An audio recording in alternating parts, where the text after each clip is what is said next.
Hello friends and welcome back to the channel. Gunko Guns here from Mando, and yes, we are back in Blue Protocol Star Resonance today, where chaos reigns and the mustache fears no man. Now, I'll be 100% honest with you guys, this video only exists because I've spent the last 2 days watching brave adventurers absolutely implode inside the new hard mode dungeon, Tina's Mindrealm. I mean, bless their hearts, people are face planting faster than a swoop bike hitting a pothole. As your friendly neighborhood tank and part-time therapist for bad pulls, I'm going to walk you through exactly how to handle this dungeon properly and easily, from positioning to timing and everything else that you need to know from the POV of a tank. So my friends, tighten your gauntlets, shine that Beskar, that means armor by the way, and prepare those mustaches. Let's tank this like professionals, or at least pretend to.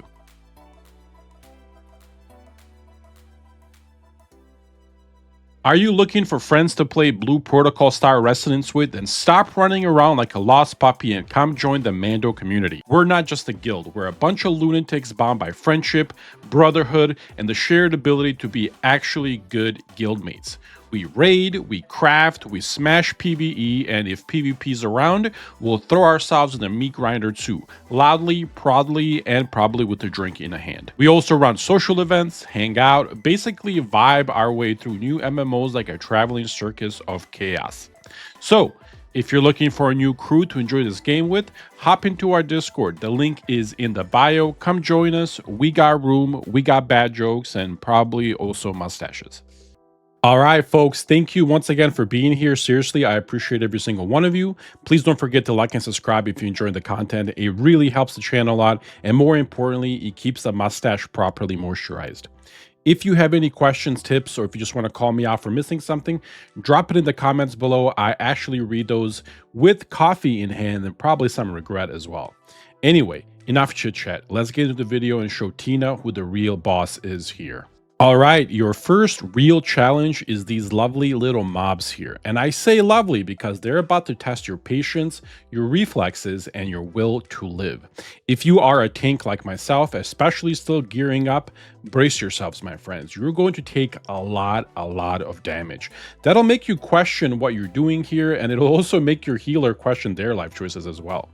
If you are a healer, God bless you. You are the unsung hero here and probably the only reason this run doesn't end in tears. If you are a DPS, stop for the love of God pooling everything. Please, I know you're excited, but this isn't a buffet. Pull one group at a time. Trust me, it'll save you time in the end anyway. Plus, it'll save your healer's sanity and your tank's mustache wax. Now, if you should happen to die, and let's be honest, you most likely will, do not panic. One of your teammates can actually sprint up and revive you. You do not need to waste one of your candies. So it's not totally crazy, just mildly embarrassing. You'll keep clearing these packs of mobs all the way up to the main boss room. Just so you know, it's the middle book that actually takes you to the boss fight. All right, the main event, Tina. Now, this boss has a few mechanics up her sleeve and that you really need to watch out for. But don't panic. I will go through them for you as they happen so you can actually understand what's going on instead of running around like a caffeinated Jawa. Right off the bat, Tina loves to open up with a massive conal attack straight at the front. If you see this happening and she's kind of winding up like she's about to shoot fire out of her nose, get out of there. Seriously, just dodge it. Don't stand there pretending that your gear score can take it or it's too early, your healer can heal it. Don't do that because that's going to stress the healer and it's not going to have that heal next when you actually need it. Best way to do this, just move left or right and get out of the actual conal attack. She will continuously, by the way, do this throughout the entire fight. So when you see this conal attack, just get out of there and you will be a-okay. The next mechanic, the red circle of doom, as I like to call it. You see this pop up at somebody's feet, usually a bunch of arrows pointing at them. Congratulations, they have been chosen as tribute. What this means is simply a shared damage attack. In normal people terms, everyone is supposed to stand inside this circle and take the hit together like a proper team.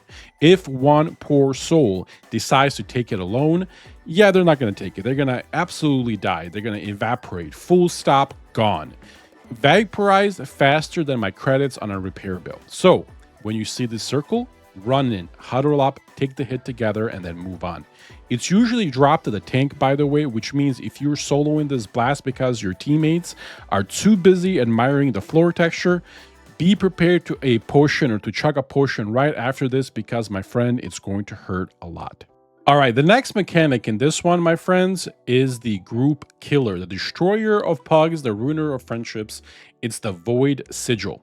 I can't even tell you how many people died today, just today, in the groups that I've been running this because they don't know how to handle this properly. Let's fix that right now. Here's the deal. When somebody, usually the tank, gets the Void Sigil, you'll see this timer appear right here. This is a very, very deadly game of hot potato. Okay, that's the best way to think about it. You, as the tank, will take it first most of the time. Let it tick down to about 10 seconds or so on the timer and then pass it to somebody else. Doing the pass resets the timer. Here's the fun part. They're supposed to pass it to you right away or back to you right away. That way you can continually do this. And normally in your own teams, you can actually tell them to do that. But in pugs, they normally don't do that. So just stay close to them. Do not panic. Stay close to them and they will eventually, hopefully, pass it back to you. And again, you just watch the timer. When it gets to about 10-15 seconds, pass it, get it back. Boom, boom, boom. Easy peasy, right? One more time. Deadly game of hot potato. Do not let that timer hit 0. If you let the timer hit 0, you will instantly die, or whoever holds it will instantly die. So again, keep that in mind. Do not hold it. Pass it along. The next mechanic is yet another conal attack that looks like this. Now this one's a little bit special, and because maybe I think it's just me, it actually locks me in place when I tank this, and it will not release me until the attack is just about to finish. And then I have to dodge through the boss to avoid the attack. I also noticed that he only does that to me. He doesn't do it to anybody else that you'll see about in this video. Our DPS is able to go straight through it. So again, it could just be that. It could be that I'm bugged or it's not working for me. But again, main purpose here is just dodge the attack, run through the boss, make it easy for yourself. The next mechanic is absolutely crazy circus. I call it the clones. Tina, in her infinite wisdom, decides that one of her is not enough, and so she spawns 3 versions of herself. The group's job here is to kill all 3 of these before they reach the center. If for some reason you do not kill every single one of these, the entire group will die once they reach the center. Now, the more damage that you take is going to depending on how many clones are left on the field. Here is how to do this properly. When the phase actually starts, take a good look at the clones really fast. You'll notice that all 3 of them are slightly different. One is already kind of slightly moving towards the center. That's the one you want to attack first. The second one you're going to notice is kind of slowly churning towards the center. That's the one that you want to attack after you finish with the first one. And then you'll notice the third clone is completely faced away from the group at the start. That means that she has to then move towards the center and that you'll have a little bit more time to kill that one before everybody dies. So again, this is actually where a lot of people die as well. If you have one of your candies, this is a very good chance to use it. Now, as you're doing this, there's also a crazy pie mechanic that's happening in the circle.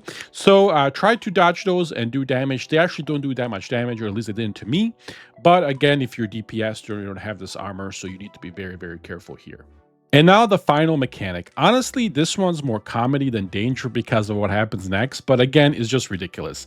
Tina gets big, and I don't mean like a little bit taller, I mean huge. She drank like 3 gallons of space milk and decided gravity no longer holds anything on her. Anyway, you will get teleported into this strange little arena with 4 closets or doors. I think they're closets, either way. And one absolutely gigantic Tina glaring down at you like you owe her money. Here's how you want to handle this properly. Look where she's standing. That's the #1 clue. In this case, is directly in front of us. This is where you want to be every time. Okay, keep that in mind. You want to make sure that she's directly in front of you.